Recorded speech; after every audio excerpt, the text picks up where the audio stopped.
Welcome to True Crime Cases, where we delve into the darkest corners of human nature. Today's episode unravels a tale of bride disappears before wedding, groom's dark past uncovered. The disappearance of 29-year-old Amy Grace Harrington, just 48 hours before her lavish wedding, left her family, friends, and the entire city in shock. Little did they know that this event would unravel a web of lies and expose a dark past that had been carefully hidden beneath a facade of love and respectability. Amy, a vivacious and accomplished art curator at the Gibbs Museum of Art, was admired by colleagues and loved by her wide circle of friends. Her radiant smile and warm personality made her a favorite in Charleston's social scene. Described by her best friend and maid of honor, Isabella Chen, as the kind of person who could befriend anyone. Amy had a zest for life that was contagious. Bride-to-be had been meticulously planning her dream wedding to 34-year-old Alan James Edwards, charismatic investment banker who had moved to Charleston from Boston 2 years prior. Their whirlwind romance had captivated their social circle, with many describing them as the golden couple. Alan, with his tall, athletic build and disarming charm, seemed to complement Amy's gentle nature perfect. The couple had met at a fundraising gala for the Charleston Symphony Orchestra. Amy, who sat on the board of several local cultural organizations, was instantly drawn to Alan's apparent sophistication and philanthropic spirit. Their courtship was swift and intense, and within a year, Alan had proposed during a romantic hot air balloon ride over the city. As the wedding day approached, excitement buzzed through the air in Charleston. The ceremony was to be held at the iconic White Point Garden, with its majestic oak trees and views of Charleston Harbor serving as the backdrop for what promised to be a fairy tale wedding. Amy's parents, Richard and Margaret Harrington, pillars of Charleston society, had spared no expense in ensuring their only daughter's special day would be perfect. However, on the morning of June 12, 2023, just 2 days before the wedding, Amy vanished without a trace. Her disappearance sent shockwaves through the community and set in motion a series of events that would uncover secrets long buried. The last person to see Amy was her mother, Margaret. They had spent the evening before at a final dress fitting, followed by a quiet dinner at the upscale restaurant. Big. Margaret recalled that Amy seemed distracted during their meal, checking her phone frequently and appearing somewhat anxious. When pressed, Amy had brushed it off as pre-wedding jitters. They parted ways around 10 p.m., with Amy heading back to the downtown apartment she shared with Alan. The alarm was raised the next morning when Amy failed to show up for a brunch with her bridesmaids at the Harbinger Cafe. Calls to her cell phone went straight to voicemail, and she wasn't at home when Isabella Chen went to check on her. Alan, who had been away on what he described as a bachelor weekend with friends in Myrtle Beach, claimed he had spoken to Amy late the previous night and that everything seemed fine. As hours turned into days, the Charleston Police Department launched a full-scale investigation. Detective Marcus Rodriguez, a seasoned investigator with 15 years of experience, took the lead on the case. His instincts told him that this was no ordinary missing persons case, and he was determined to uncover the truth. The investigation began with a thorough search of Amy and Alan's apartment. Located in a historic building on King Street, the stylish loft showed no signs of struggle or forced entry. However, detectives noted that Amy's passport, a substantial amount of cash, and her favorite piece of jewelry, a vintage Cartier watch given to her by her grandfather, were missing. Interviews with family and friends painted a picture of a woman who was excited about her future, but who had also shown signs of stress in the weeks leading up to the wedding. Isabella Chen revealed that Amy had confided in her about feeling overwhelmed by the wedding preparations and Alan's demanding nature. She loved him, but sometimes I felt like she was trying too hard to please him, Isabella told Detective Rodriguez. As the investigation progressed, tension inevitably turned to Alan Edwards. Initially cooperative, Alan's calm demeanor in the face of his fiancée's disappearance struck many as odd. He maintained that he had been in Myrtle Beach with friends for his bachelor party, claim that was initially corroborated by his groomsmen. However, as Detective Rodriguez dug deeper into Alan's background, inconsistencies began to emerge. His supposed successful career in investment banking in Boston seemed to be filled with gaps and vague references. Former colleagues in Boston, when pressed, were evasive about Allen's time there, and no one could provide concrete details about his work or personal life. The breakthrough in the case came when Detective Rodriguez received a call from a detective in Seattle, Washington. The officer had seen the news about Amy's disappearance and recognized Allen from an old case file. In Seattle, Allen had gone by the name Andrew Pearson and had been a person of interest in the disappearance of his girlfriend, Susan Mitchell, 4 years earlier. While never charged due to lack of evidence, Andrew Pearson had vanished shortly after Susan's disappearance, leaving behind a trail of debts and unanswered questions. This revelation sent shockwaves through Charleston. The charming, successful Allen Edwards was not who he claimed to be. As news spread, more people came forward with information. A waiter at a local upscale restaurant recalled overhearing a tense conversation between Amy and Allen just 2 weeks before the disappearance. According to the waiter, Amy had confronted Allen about inconsistencies in his past, demanding to know why she couldn't find any record of his time in Boston. With this new information, police obtained a warrant to search Allen's office and car. In a hidden compartment in his vehicle, they discovered a burner phone and a large sum of cash. The phone contained messages that suggested Allen had been planning to leave Charleston abruptly.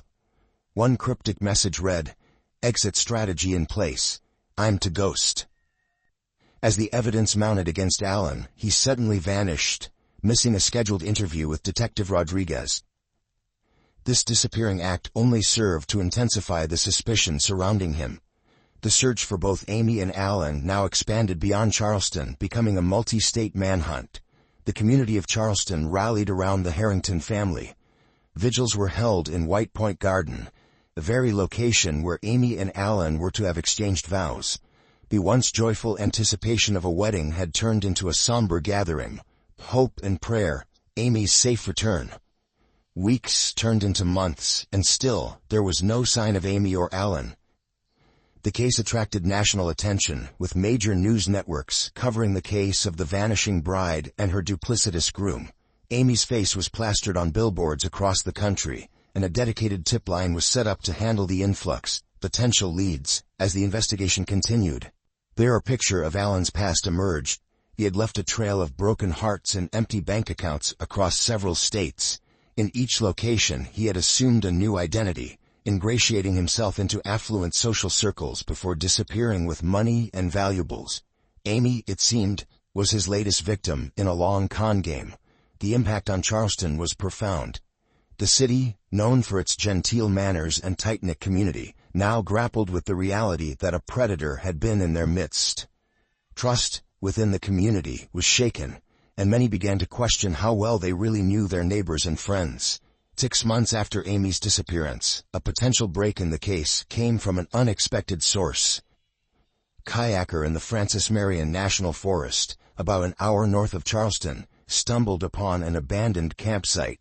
Among the items found was a vintage Cartier watch that matched the description of Amy's missing timepiece. This discovery reignited the search, with teams of volunteers and law enforcement combing the vast forest for any sign of Amy or Allen. The forest search yielded more clues.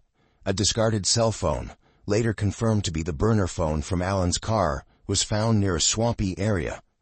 Forensic analysis of the phone provided a treasure trove of information, including GPS data, that allowed investigators to piece together Allen's movements in the days following Amy's disappearance. As autumn settled over Charleston, the Harrington family faced the heartbreaking task of marking what should have been Amy's 30th birthday. The community once again came together, this time for a benefit art auction at the Gibbs Museum of Art, to raise funds for the ongoing search efforts and to support organizations that assist victims of fraud and deception. The new year brought a significant development in the case. A woman in Phoenix, Arizona, contacted the police after seeing a rerun of a national news case about Amy's disappearance. She claimed that a man fitting Allen's description had been working at her financial services company for the past 4 months under the name Christopher Bennett. Phoenix police moved quickly, apprehending the man as he left his apartment for work. The arrest of Alan Edwards, a.k.a. Andrew Pearson, a.k.a. Christopher Bennett, was a bittersweet moment for those involved in the case. While it brought a sense of relief that the man responsible for so much pain was finally in custody, primary question remained unanswered. Where was Amy? Alan's arrest and subsequent extradition to South Carolina marked the beginning of a new phase in the investigation. Faced with overwhelming evidence of his fraudulent past, Alan initially maintained his innocence in regard to Amy's disappearance.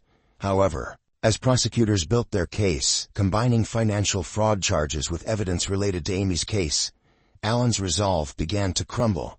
In a surprising turn of events, Alan agreed to a plea deal. In exchange for avoiding the death penalty, he would plead guilty to charges of fraud and reveal the location of Amy's remains. The news sent a wave of anguish through Charleston, as hopes for Amy's survival were finally, irrevocably dashed. According to Alan's confession, he had panicked when Amy confronted him about his past. Fearing exposure of his true identity and the collapse of his carefully constructed life in Charleston, he had drugged Amy and driven her to a remote area of the Francis Marion National Forest. There, in a moment of desperation and self-preservation, he had taken her life and buried her in a shallow grave. The recovery of Amy's remains brought a measure of closure to her family and the community, but the pain of her loss continued to resonate. The vibrant young art curator, who had touched so many lives, was gone, leaving behind a legacy of creativity and a stark reminder of the dangers that can lurk behind charming facades. Alan James Edwards was sentenced to life in prison without the possibility of parole. As he was led from the courtroom, the eyes of Amy's family, friends, and an entire city watched in silent judgment, grappling with the senseless loss of a beloved daughter of Charleston. In the aftermath of the trial, Charleston began the long process of healing. The Harrington family established the Amy Grace Foundation, dedicated to supporting background checks for engaged couples and raising awareness about relationship fraud. The Gibbs Museum of Art created a permanent exhibition in Amy's memory, showcasing emerging artists and serving as a reminder of her passion for art and culture. The case of Amy Grace Harrington served as a cautionary tale, not just for Charleston, but for communities across the country.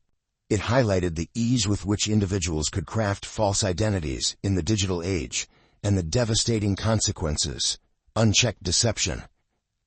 As years passed, the case of Amy and Alan became a part of Charleston's lore, whispered about on ghost tours and discussed in true crime podcasts. But for those who knew and loved Amy, she remained a vivid memory, a bright light extinguished too soon, a reminder of the preciousness of truth and the enduring power of a community united in the face of tragedy. The case also sparked important conversations about trust, vulnerability, and the need for vigilance in personal relationships. It led to changes in how local businesses conducted background checks and increased support for organizations that assist victims of fraud and deception. In a bittersweet tribute, College of Charleston established the Amy Grace Harrington Scholarship for aspiring curators and art historians, ensuring that her passion for art would continue to impact future generations. Each year, as new students learned about the scholarship's namesake, Amy's case was retold, serving as both a warning and an inspiration. Detective Marcus Rodriguez, deeply affected by the case, became an advocate for improved interstate cooperation in missing persons investigation. He frequently spoke at law enforcement conferences, using the Harrington case as a compelling example of how determined detective work and community involvement could bring even the most elusive criminals to justice.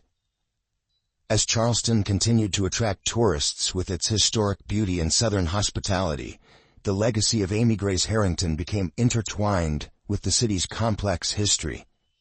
It was a stark reminder that even in the most picturesque places, darkness could lurk beneath the surface. Yet it also stood as a testament to the resilience of a community, the enduring quest for justice, and the unbreakable bonds of love and memory that outlast even the most tragic of circumstances. The ripple effects of Amy's case extended far beyond Charleston. True crime enthusiasts across the country became fascinated with the leading to numerous books, documentaries, and podcasts exploring the case. While some saw this as exploitation, Others argued that keeping Amy's case alive could help prevent similar tragedies in the future. The investigation into Alan's past continued long after his conviction. Detectives in several states reopened cold cases, suspecting links to Alan's various aliases. This renewed focus led to the resolution of 2 other missing persons cases, bringing closure to families who had been searching for answers for years. In Charleston, the annual Spoleto Festival USA, a 17-day arts event that Amy had been passionately involved with, created a special series dedicated to exploring themes of trust, deception, and resilience through various art forms. The series, titled Echoes of Amy, became one of the festival's most popular and thought-provoking attraction. The legal community also felt the impact of case. Law schools across the country began using the Harrington case as a study in the complexities of modern crime investigation, particularly in relation to identity fraud and interstate criminal activity. Case highlighted the need for better cooperation between jurisdictions and more sophisticated tools for background checks. On the 2nd anniversary of Amy's disappearance, Charleston City Council passed the Amy's Law, which required more stringent background checks for individuals seeking to join boards of local nonprofit organizations. This legislation aimed to prevent individuals with fraudulent pasts from gaining positions of trust within the community. The Harrington family, while still grappling with their loss, found purpose in their advocacy work. Richard Harrington became a frequent speaker at colleges, warning young adults about the dangers of online dating and the importance of thoroughly vetting potential partners. Margaret Harrington focused her energy on supporting other families of missing persons, offering both emotional support and practical advice on navigating the complex world of criminal investigations. Isabella Chen, still haunted by the loss of her best friend, channeled her grief into creating a support group, friends and family members of victims of relationship fraud. The group, which started small in Charleston, soon expanded to chapters across the country, providing a much-needed space. As technology evolved, so did the methods used by con artists like Alan Edward. The Amy Grace Foundation partnered with tech companies to develop more sophisticated background check tools, accessible to the general public. These tools aim to make it easier for individuals to verify the identities and backgrounds of people they met online or in person. The art world, which had been Amy's passion, continued to honor her memory. An annual art competition, named the Amy, was established to showcase works that explored themes of identity, trust, and resilience. Competition attracted entries from artists around the world, became a prestigious event in the contemporary art scene. In the quiet moments, when the media frenzy had died down and the immediate shock had faded, those who knew Amy found solace in remembering the joy she had brought to their life. Friends would gather at her favorite spots in Charleston: the waterfront park where she loved to sketch, the little cafe where she'd spend hours discussing art and life, the gallery where she had curated her first exhibition. In these moments, they kept her spirit alive, sharing stories and laughter, remembering the Amy who had touched their lives so profoundly. The case also had a lasting impact on wedding culture in Charleston and beyond. Couples began to approach engagements and wedding planning with a newfound sense of caution. Premarital background checks became more common, and many couples chose to extend their engagements to allow for a deeper getting-to-know-you period. Wedding planners in the city even started offering verification services as part of their packages, a sign of how deeply the Harrington case had affected societal norms. As the years passed, Charleston's relationship with the Amy Harrington case evolved. While the initial shock and grief had subsided, the impact of her case continued to resonate throughout the community and beyond. The Gibbs Museum of Art, where Amy had worked, created a permanent installation called Echoes of Grace in her honor. This multimedia exhibit not only showcased Amy's curatorial work but also explored themes of identity, trust, and the human capacity for both deception and resilience. The exhibit became a must-see for visitors to Charleston, serving as both a memorial and a thought-provoking experience. In the realm of education, the College of Charleston's Criminal Justice program developed a course titled The Harrington Case: Anatomy of a Modern Crime, This course became one of the most popular electives, attracting students from various disciplines. It examined the case from multiple angles: legal, psychological, sociological, and technological, providing students with a comprehensive understanding of the complexities involved in modern criminal investigations. The technology sector also felt the ripple effects of the case. A group of software engineers in Silicon Valley, moved by Amy's case, developed an AI-powered background check app called Amy's Guardian. The app used advanced algorithms to cross-reference public records, social media profiles, and other online data to verify a person's identity and background. While it raised some privacy concerns, many saw it as a necessary tool in an age of digital deception. Local law enforcement agencies across the country began implementing what became known as the Charleston Protocol, a set of guidelines for handling missing persons cases involving suspected fraud or identity theft. This protocol emphasized early interagency cooperation and the use of digital forensics, lessons learned directly from the Harrington case. The case also had a profound impact on the mental health community. Therapists reported an increase in clients seeking help for trust issues and relationship anxieties in the wake of the case. This led to the development of specialized counseling programs designed to help individuals navigate the complexities of modern relationships and rebuild trust after experiences of deception. In the world of true crime media, the Amy Harrington case remained a subject of intense interest. Numerous books, podcasts, and documentaries continued to explore various aspects of the case. One podcast, Unraveling Alan, gained particular acclaim for its in-depth investigation into Alan Edwards' past, uncovering additional victims and shedding light on the psychology behind his action. The fashion industry, an unexpected arena for the case's influence, saw the rise of a trend dubbed Amy Chic. Inspired by Amy's classic and elegant style, designers created collections that emphasized timeless pieces and subtle sophistication. This trend was seen as a tribute to Amy's memory and a rejection of the flashy, surface-level appearances that Alan had used to deceive. On the 5th anniversary of Amy's disappearance, the city of Charleston organized a week-long series of events called Remembering Amy, Reclaiming Trust. This included art exhibitions, panel discussions, self-defense classes, and community gatherings. The event culminated in a candlelight vigil at White Point Garden, where thousands gathered to honor Amy's memory and reaffirm their commitment to building a safer, more transparent community. The Harrington family, while still grappling with their loss, found strength in their advocacy work. They established an annual conference, the Trust Talks, which brought together experts from various fields to discuss issues of trust, safety, and community in the digital age. The conference quickly became a respected forum for addressing some of society's most pressing concerns. In the legal world, the case continued to have far-reaching effects. Law schools across the country incorporated the Harrington case into their curricula, using it to illustrate the intersections of criminal law, technology, and privacy rights. The case also sparked debates about the balance between personal privacy and public safety, leading to proposals for new legislation at both state and federal level. Alan Edwards, serving his life sentence, became a subject of intense study for criminologists and psychologists.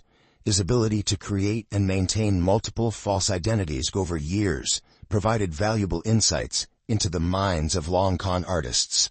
Some researchers used these insights to develop better profiling techniques for identifying potential fraudsters. The art world continued to feel Amy's influence.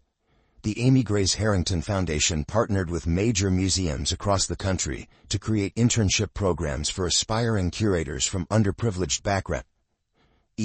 Amy's Protégés programs aim to diversify the art world and create opportunities for talented individuals might otherwise be overlooked.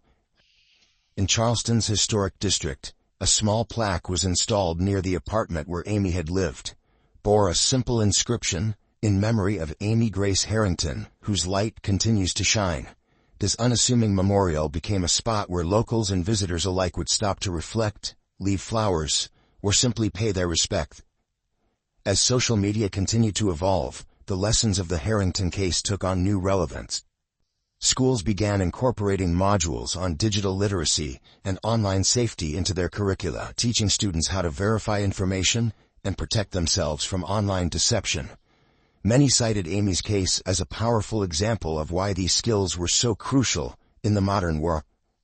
The case also had a lasting impact on the wedding industry. Couples in Charleston and beyond began to approach engagements and wedding planning with a newfound sense of caution.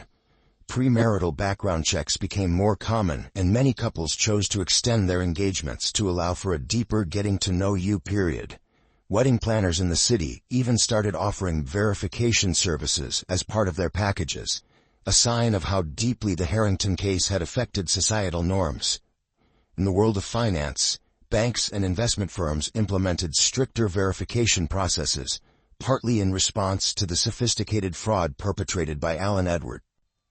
This led to the development of new technologies for identity verification, including advanced biometric systems and AI-powered anomaly detection. The case also sparked a renewed interest in local history and genealogy. Many Charleston residents, inspired by the importance of knowing one's background, began delving into their family histories. This led to a boom in genealogical research services and even the establishment of a new wing at the Charleston County Public Library dedicated to family history resources.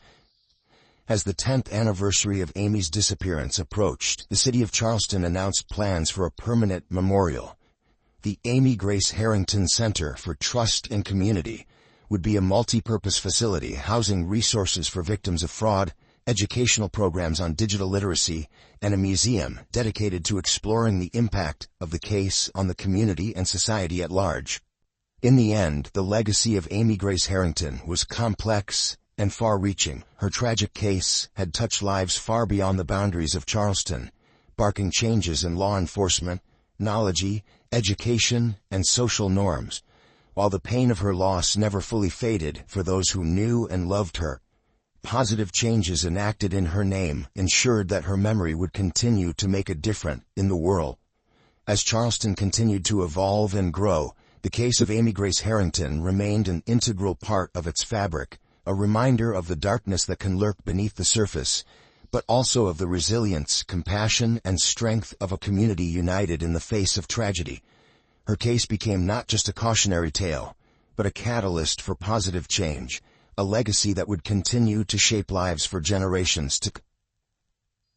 Dear esteemed viewers, first and foremost, we would like to extend our sincerest gratitude to all of you who took the time to watch and support our recent video on the case of The Vanishing Bride, Unraveling the Web of Lies in Charleston.